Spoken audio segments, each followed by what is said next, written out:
Life is a workout, and Smoothie King is here to help you power through. Whether you're grinding out bicep curls or muscling the couch across the living room, crushing morning miles, or sprinting through back-to-back meetings, Smoothie King has fuel to help you maximize your workouts, own your recovery, and elevate your game. Give your body the energy, protein, and power it needs with a lineup of delicious smoothies made to help you conquer your goals. Only at Smoothie King.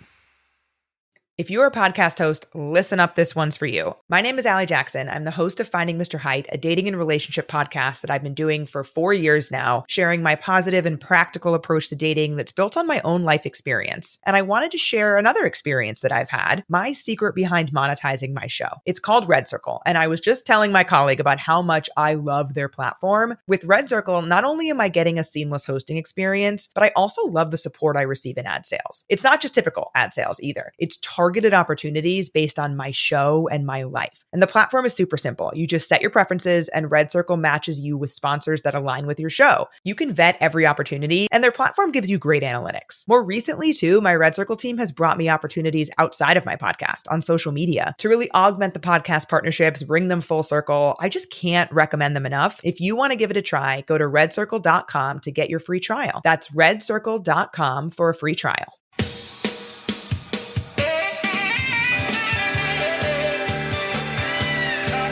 It's the SNL Hall of Fame podcast with Chief Conversationalist Bill Kenny, featuring Matt Ardill,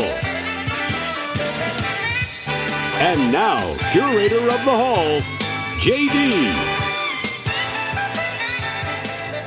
Hey, it's JD here, and welcome to the SNL Hall of Fame podcast, Class of Season 6, Showcase Spectacular. I am JD, as I said off the top, and you got to hear an extended version of the intro without dialogue, so without VO. So this is a very special moment for us all. I am, speaking of special moments, I am joined by the Grand Poobah over at the SNL Network, John Schneider. How are you doing, John? JD, doing great. Thank you for having me. So honored to be here to bring some more people into the SNL Hall of Fame. I feel like this is a throwback. You and I used to do this when you first started. Yeah, absolutely. Never done it live like this before, though. So, but I suppose we're live to a certain extent, I suppose. Let's get right into this. Let's look at the current Hall of Fame up to season 5. And I think the best way to do that is to just sort of, rather than read them off, I'll just display them here at the bottom. They go in order of season. So Lorne Michaels was the inaugural member of the SNL Hall of Fame. And then beginning in season 4, we started doing the Don Pardo Award, which meant that Don Pardo got in and last year the SNL Band got in. But other than that, it's a very wide swath of cast members, fewer hosts, and even fewer writers and musical guests. John, I guess off the top, I would ask you for your hot take on the composition of the current Hall of Fame. We already know your beef with the Lonely Island not getting in on the first ballot, but is there anything else that sticks in your craw? I don't know if anybody wants to hear me go on about Justin Timberlake not being eligible to be voted for the Hall of Fame once again, but maybe we can right that wrong one day. But for now, I think that the voters every year continue to show how intelligent they are. I think that all of you who have listened to this podcast clearly love the show. And I think that, the people who are in the Hall of Fame from these few seasons really, cover a wide swath of the show. So I think that we should all feel pretty good about that. Naturally, you're going to leave people out when you're comparing a musical guest versus a cast member. But sure. I'm pretty impressed. We got some writers that are in the mix here. And it's always tough, right? Like, baseball, football Hall of Fames, like any sport Hall of Fame, they've been around for dozens and dozens of years. things are able to, go chronologically with them so that, we can cover, okay, let's get everyone in from the 1920s and then the 1930s in the Baseball Hall of Fame. Right. And it sort of makes sense that way. For the SNL Hall of Fame in a podcast format, there was no way to just say, okay, let's do the original cast and then the Ebersol year. It just doesn't make sense. So I think that what you did, JD, was pretty smart, which is you just slowly rolled out cast members and hosts with eligibility. And as a result of that, every season we've had an interesting mix get into the Hall, to the point now where I feel like we can collectively say, what is the difference between an all-time great performer on the show and what is just a very good performer on the show? Yeah, well put. Well put. I should capture that and use that as the log line going forward. But it's interesting to sort of tag on to that, which is we've started to run the well dry, I suppose. And so we made a decision to wrap it up in season 7. So season 7 will be the last season of the SNL Hall of Fame until we revisit it, in 10 years or something like that for the 60th anniversary of SNL. But let's go to the ballot for this year, and we'll start by looking at the bottom grouping of nominees is the word I'm trying to say. From left to right, you'll see season 1 through season 6, and you'll see the name to the far left of the person. They are color coded, but I forget at this rate. Oh, green is season 6. I know that. But you'll see that they're NA if they're not part of that. John, this is the bottom. And there's some here who hit very, very low spots on the bottom. Is there anything in this list that surprises you? Seeing Taran Killam, move up 7 points, seeing U2 strike out, right off the bat. Is there anything other than that jumps out at you? So just remind me, if you're under 10%, are you done? Like, what was the rule here? That's right. Okay. Yeah. So it looks like there are 4, for a different reason, Paul Rudd didn't make it after 5 years, after 5 seasons on the ballot. But, U2, barely cracks 5.5%, so doesn't make it. Charles Barkley 8.3 and Danny DeVito 8.94. Yeah, I mean, look, I think that those, it sort of makes sense. Just it's really tough, right? Because we're telling all the listeners, all the voters, hey, pick the 15 people, but there's no like, hey, you have to pick one musical guest, you have to pick one host. Right. So because of that, there are performers like this that end up falling to the wayside. U2, I listened to the podcast that you guys did about U2. Really, really great points there as to why they're one of the best musical guests in the history of the show. But musical guests have had a tough time making it onto the Hall of Fame. So not so surprised there. Barkley, I think, is pretty polarizing as a host. So for me, I'm not super surprised. He's always very fun, but not the most beloved as a host, definitely as a TNT commentator. Danny DeVito, I think, we covered him a lot when we did our host countdown in the summer on the SNN. Truly a great SNL host, but maybe the most underrated one ever. So for me, that I'm not surprised that he didn't make it past this. And, that's one of those that maybe gets revisited 10 years down the road or whenever you decide to come back to this. And then, where did he land on the host list, if you recall? So he was, I think he came in around 50 on the host countdown list, but Bill and I had him like near the top 20. So we were pretty high on, like, if you go back and you watch some of those, we were really high on him. So yeah, I have just opened that up on my end. So basically, I ended up putting Danny DeVito at 20 overall. Bill Kenny ended up putting him at 17 overall, and he came in from the listeners at 50. So the difference between, maybe those who have seen Danny perform on the show versus how he's looked at sort of makes sense here why he ends up coming in less than 10%. Sure. Yeah, and then just to continue on, I mean, Julio Torres goes down from 15% last season to 10% this season. So there are some writers on the ballot who perhaps bump Julio down in terms of their like iconic status with the show. JLD, first time host on the ballot this year, comes at a 10.61%, same as Julio. So that one to me, I definitely think should be relooked at. I'm glad that she made it over the threshold to be able to have some debate about her next season, because I think in her 3 appearances, she was fantastic, and people should really, really reconsider if she should get in or not. So for me, that's one. I think I had her pretty high on I had her 25 overall for hosts. So yeah, definitely one under consideration. Beck Bennett is a cast member who I think is pretty underrated as well. I'm glad he made it over, but yeah, for sure. Maybe just not enough time. 12%. Yeah, 12% for Beck. Maybe not enough time to consider about how good he was. I know he hasn't come back to the show since he left after season 46. So I do think maybe seeing him in the 50th special in February might remind people about how good he was. So I wouldn't be surprised if Beck is closer to that 25-30 range and slowly would be moving up if there was enough seasons for him to get in.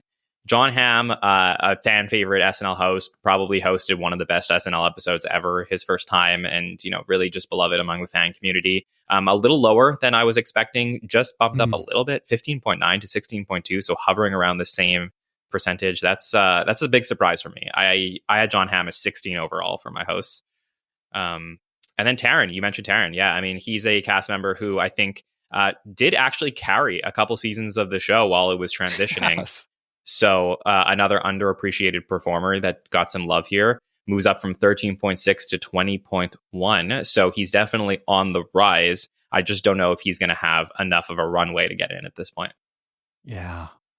Yeah. Well, one season. I was going to say they've got 3 seasons left, but they don't. Oh, geez. I'm looking at the ballot for next year and there's 42 names on it. Yikes. Let's go to the middle portion at this point. And it starts with Brett Armisen and it ends with Bob Odenkirk. And this is interesting to me because Shari and Joe, both on their weekly rankings, often had Mr. Odenkirk only next to John Lovitz in terms of, getting into the hall this season. So to see him at the bottom of this list at 20% ostensibly is surprising to me. Is there anything surprising to you, John?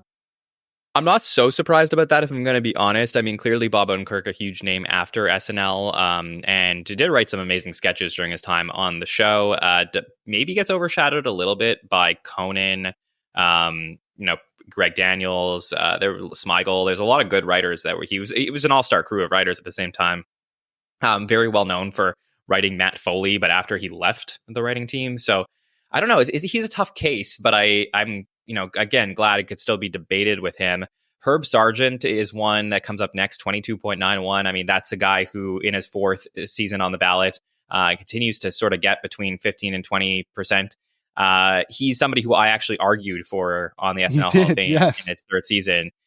He's one of those that I think, JD, you should definitely consider for, your special award that, out of this, because the guy who, was the original writer, helped create Weekend Update, was basically a head writer and worked on Update for 20 years. Like, he's one of those guys that maybe the most behind the scenes person who had the most influence on the show. So I think, worth considering there. Yeah. Going up the list, tied with Herb, Cherry O'Terry, first season, almost 23%. I mean, again, so strong in 5 seasons on the show, never does come back. I think her relationship with Tina was a little bit iffy, so she never returns to the show, but somebody who I do think deserves more love. Zweibel, an original writer. I mean, there's nothing else to say besides the fact that, based on what he did to influence the original days of the show, should definitely be in.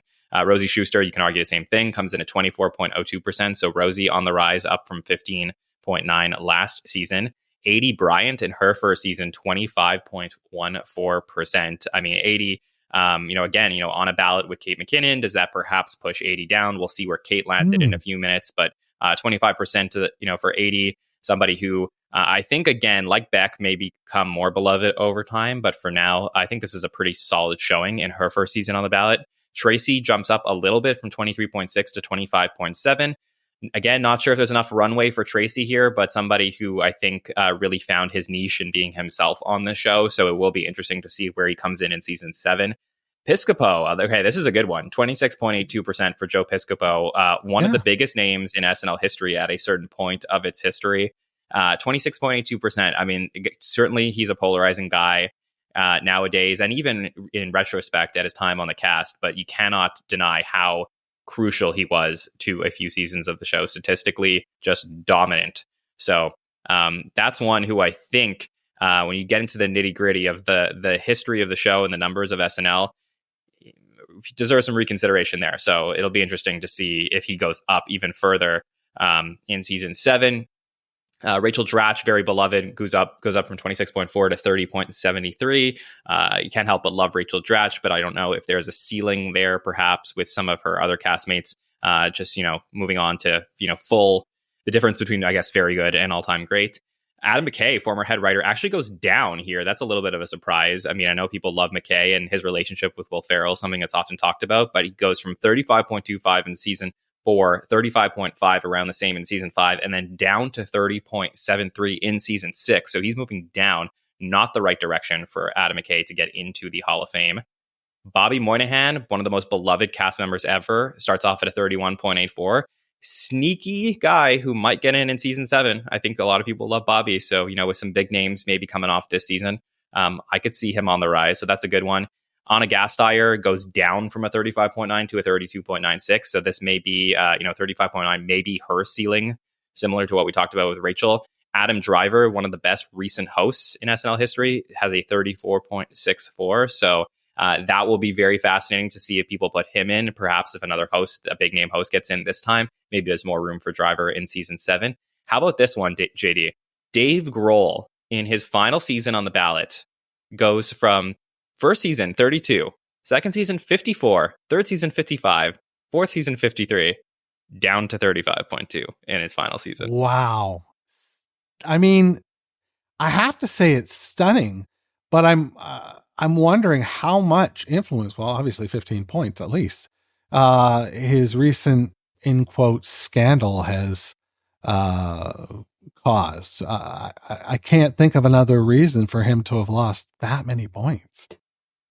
I would think it's that. And again, if you're I know Paul Simon's in the Hall. If you're gonna think of any musical guest throughout the entirety of the show that's had more of an influence on it, you're hard pressed to give me other names besides Dave Grohl. So, unfortunately, didn't make it here. Again, if JD comes back and decides to revisit this one day, I certainly think he will be one of those guys that I think we're gonna, come up from the graveyard and put back in the ballot. So, maybe we'll get the Undertaker meme out for Dave Grohl one day. Fred Armisen at the top of the list here. So this is another big surprise, in my opinion. 51.8 in season 4, jumps up to 59.1. So very close, 7 points away from the Hall last season. Moves down almost, I'd say, 12 and a half points, 13 points. 59.1 goes down to 46.93. So major downgrade for Fred Armisen from season 5 to season 6. I have no idea why. JD, do you have a theory on this one? I thought he was going to squeak in. So to me, this is almost as shocking as, I guess Dave Grohl isn't really shocking, is it? But yeah, this is stunning. I thought for sure he was going to pick up the votes this time to get in. And when we show you the list, we can maybe guess or make an estimate as to, or a guesstimate if you want to portmanteau it. We can try and figure out who took those votes, because there's no other explanation. I think I have the answer, but we'll put a pin in that until we get to it. So sure. Okay. Yeah. What's coming up next year as we move up past 46? Now we're getting to the high vote getters. That's right. This is the high list now. And we're going to, drum roll, please. Here it is. You're going to see the inductees in the class of season 6 on this next very exciting list. Stuff here. If you're watching the video, we're going to get to see these Great results. All right, let's go from the bottom of the list. So for people who are listening along, we'll save the best for last. So Garrett Morris, original SNL cast member, comes in at a 48.6. So definite potential for Garrett to get in the final season of the SNL Hall of Fame, but not enough here, just under 50%. And then now we're going to get to all the over 50%. We have a tie here between two people who came in their third season now on the ballot, 50.28 for Chris Parnell and Vanessa Bayer, cast members that, people really enjoyed in their time on the show. Both had very interesting histories with SNL. Chris Parnell jumps up from a 32.3 to a 50.28. So major jump, 18 points for Parnell. Vanessa Bayer up 10 points. So certainly both will have a case next season. Marty Short, who just this weekend will become a 5-timer. So I think the potential of him getting in, is very exciting for next season, but moves up from a 38.6 to a 50.84. So Marty has a lot of potential there as well. Writer Paula Pell, in her final season on the ballot, does cap at a 53.63. So just 13 points away, did move up from a 41.4 to 53.63, unfortunately. Not enough for Paula, but, her contributions to SNL cannot be understated. Just, truly a powerful voice, one of the only women in the SNL writers' room during her entire time at the show. She was always like, one of one or two or three women there, and, got a lot of sketches on, and certainly was an important part of SNL history. John Mulaney. So just to clarify, JD, this is John Mulaney as a writer, right? This is John Mulaney as a writer. He did not get in as a host. Okay, so he did not get in as a host, but as a writer, John Mulaney moves up from a 48.2 to a 55.31 in his second year on the ballot. So certainly on the rise. I could definitely see him getting in, only 11 points away from potentially getting in next season. So Mulaney, in the zeitgeist and always around. So I think he could get in. Lorraine Newman, original SNL cast member. I'm always of the belief that the entire original cast should just get in for their contributions to the show. Lorraine, for me, is a great case. 38.6 jumps up, more than 18 points here to a 56.98. So getting pretty close to getting into the Hall of Fame. We'll see if she makes it next year. In his first season on the ballot, John Lovitz, RIP, gets in 57.54% of the votes. So close to getting into the Hall of Fame. Just 9 points away. So we'll see if Lovitz can do it next season. In her final season on the ballot, very unfortunately, somebody who I love and deserves a lot of applause for her time, being the first woman to ever host SNL, the first host to ever come back a second time, and that is Candice Bergen. Caps off at a 58.1, so a major jump up from 35.9 in season 5. JD, are you upset about this one? Yeah, I think so. I think this is one where she'll get an exhibit in the hall for sure. Just based on the dent of what you said, first female host and then the first one invited back. I hadn't even considered that, but yeah, absolutely. That's the idea of a reoccurring host. I mean, initially, correct me if I'm wrong, but it was going to be a just wasn't it at one point? It was going to be actually a rotating cast of hosts that would just, go around and host a bunch of times. So Candy sort of institutes that idea where she hosts in episode 4 and episode 8, I believe. So, it's one of those things, that I think she would, you could go over her history and you did that beautifully in that podcast, but she comes back for year number 2 for the Christmas episode and probably still to this date hosts one of the greatest Christmas episodes of all time in season 2. On that alone, I mean, she deserves consideration. I do think that probably, time, if this was closer to, when she was hosting, I do think she probably gets in. I did have her at 22 on my host list. So for me, she definitely deserves consideration. So like you said, exhibit in the hall. But JD, here we go. 5 people on the list got into the Hall of Fame. Do you want to do the announcements or do you want me to do it? You know what? I just want to give you a bit of preamble. And I want to say that I think based on the Candice Bergen vote, this first Hall of Famer that we're going to induct has a really great induction story, number-wise. And he's also somebody that I didn't know was going to get in because he's not part of the zeitgeist at all. And typically speaking, the older generation don't get in. So, John, I'll throw it to you as my guest of honor here. Who is our first inductee into the Hall? I couldn't be happier for this person to get into the Hall of Fame and get the praise that he deserves. Truly one of the greatest hosts in SNL history. He's on my Mount Rushmore of SNL hosts, and that is 10-time host Buck Henry finally makes it into the Hall of Fame after 4 seasons. 23.6 in his first season, up to a 48.92, up to a 60 last year, just close, and then 67.04% of the vote. Buck Henry finally gets into the SNL Hall of Fame. And, if you have, maybe you never heard of him because he wasn't super popular outside the show. Everyone knows, him for writing The Graduate. But as an SNL host, he was emblematic with the 70s. Everyone really felt like he was very much a part of that original cast. And, I can't imagine what the show would look like now if Buck Henry didn't influence it as much as he did in the 70s. So for me, this is a guy that you could build a statue of outside of 30 Rock, and totally deserves to get into the SNL Hall of Fame here. Oh, that's great. That would be very interesting. I think in the expedience in terms of getting through this in time, we'll move to the next one. And this is another great inductee. We've had a host, and now we get a writer, and that is Jack Handey on the 5th ballot at 69.27. John, what do you think of Jack Handey getting into the Hall? Yeah, I'm happy for Jack. I mean, this is a guy who everyone thought didn't really exist, right? Because you got the Deep Thoughts with Jack Handey, and everyone, his name was all over the show for so long, and everyone thought it was a pen name. Is there a real Jack Handey? Because he never does interviews. It's hard to find pictures of him out there. But his influence on the show for a long time, it was really, really important.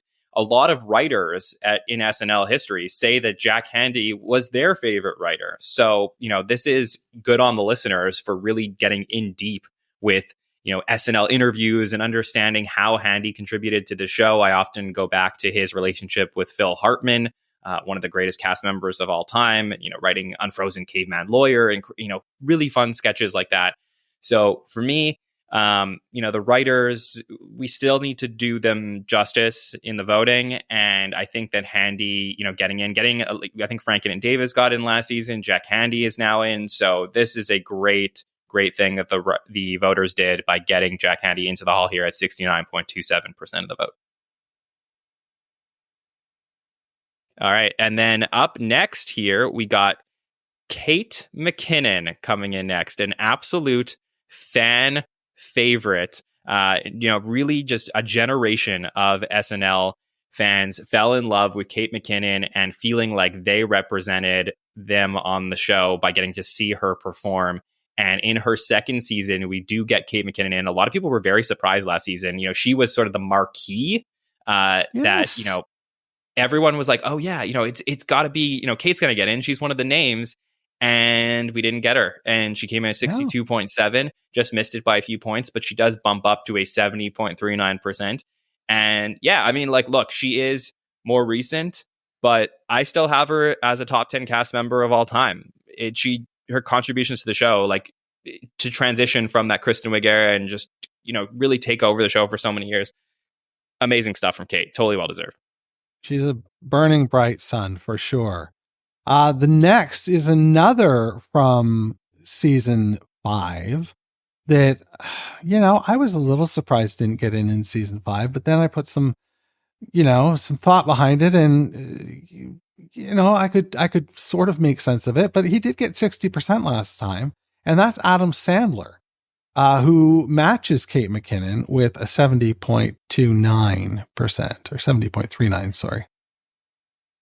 Yeah, this one this is fascinating to me because we're recording and talking about this on the day after we got to see Adam Sandler make a cameo in the Chris Rock episode. So congrats to Sandler. What a big weekend for him. He gets in here with 70.39%. And as a cast member, definitely polarizing. I mean, this is, he was a huge name. People absolutely loved Sandler on the show, and then there was others that hated him because he just had this really distinct personality. They didn't love the sort of crass humor that him that he brought to the show. Some people even blame Sandler for the show, going downhill in seasons 19 and 20. But I think that now that we're, 30 years later, we look back at these things more fondly. Obviously, Sandler's gone off and had one of the greatest careers coming out of the show. Like, I think you could argue it's a top 5 career. So Absolutely. because of, the way that SNL sort of, gave him that start and then pushed him forward to creating all of these blockbusters. Like, for me, like, he is, if you're going to tell the story, and the Hall of Fame is supposed to be a representation of the story of Saturday Night Live, you can't do it without Adam Sandler. So makes sense here. Yeah. Great points. Now, John, I know 2 of these 5 inductees you did the hits for. Buck Henry and our number 1 nominee, our number 1 Hall of Famer, rather, with an almost 80%. Just a monstrous number for his second time on the ballot. I did not see this one coming, folks. It's Will Forte. John, take it away. I'm so excited about this. Congrats to Will Forte for getting into the Hall of Fame. So well deserved. And like, this is one of those things that when I was watching the show, I feel like it wasn't, seeing him as a cast member, I feel like it wasn't talked about enough about how freaking good Will Forte was on the show. And he was like almost like everyone's favorite cast member, but nobody wanted to admit it because he was the most fearless performer that had been on the show in a very long time. He would just try things that nobody else would try, take everything to the absolute, highest degree possible. And he's my favorite cast member to ever do it on the show. Just like crazy, the things that he would do. And I think that over time, he has become more beloved. And when he pops up in cameos, I remember last year he popped up in the Kristen Wiig episode that she hosted. He like crushed it in a couple sketches. And I just think the appreciation for Forte has finally come around. He basically is defined for having his own segment. Like every week we watch the show, we look at the 10-1, the last sketch of the night, as being something that's supposed to be silly and weird. And that is like a Will Forte creation. So I think that when we're talking about people who represent aspects of Saturday Night Live, Will Forte absolutely does that. So for me, this is a great day to be an SNL fan, to have Will Forte and Buck Henry both in the SNL Hall of Fame. Also, of course, Sandler, Kate, and Jack Handy. Absolutely. Pat yourself on the back, John. And pat yourselves on the back, people. 5 people in the hall this year. 5 folks made it to the hall. That's a nice number. If we can do that again next year, we'll be in great shape to put a bow on this. Speaking of putting a bow on this, John, it has been an absolute pleasure to talk SNL and the SNL Hall of Fame with you today. Is there, to the 0 people that are watching right now, versus the millions and millions that watch SNN's content, where can people find more of your content? Well, thank you. But I don't think it's that many people. But you can find us at search Saturday Night Network on YouTube, Apple Podcasts, and Spotify to catch up on all the content. We're currently very deep into coverage of season 50. Maybe the most iconic season in SNL history.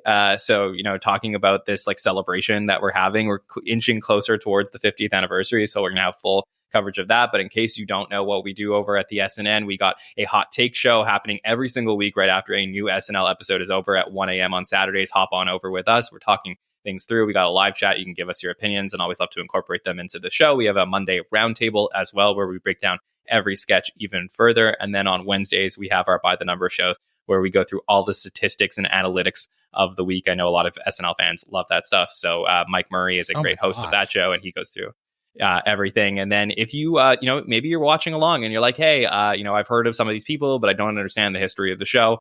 We've been working on a really fun YouTube series over at the Saturday Night Network called Everything You Need to Know About Saturday Night Live, where we release, sort of 15 to 20 to 25 minute videos about each season, going over the story of season 1, 2, 3. So you can catch up very quickly. And so you don't have to watch 1,000 episodes of television to feel like you understand the history of the show.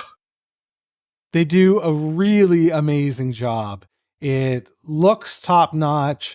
There's tidbits, there's history, there's a lot of stuff that you don't know.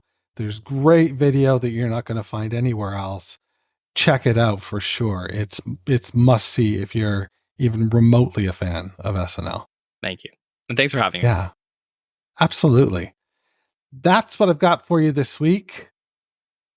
And we'll be back in the fall when SNL comes back.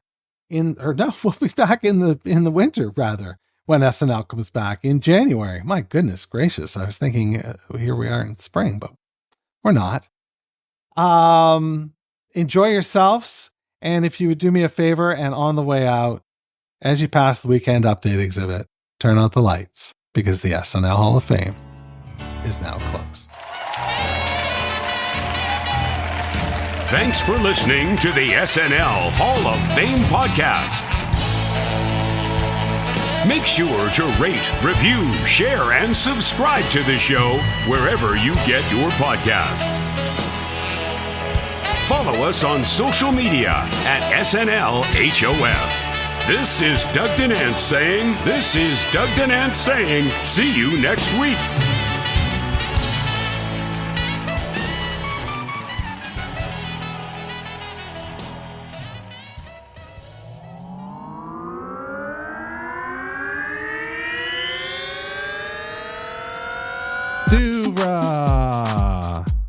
Podcasts and such.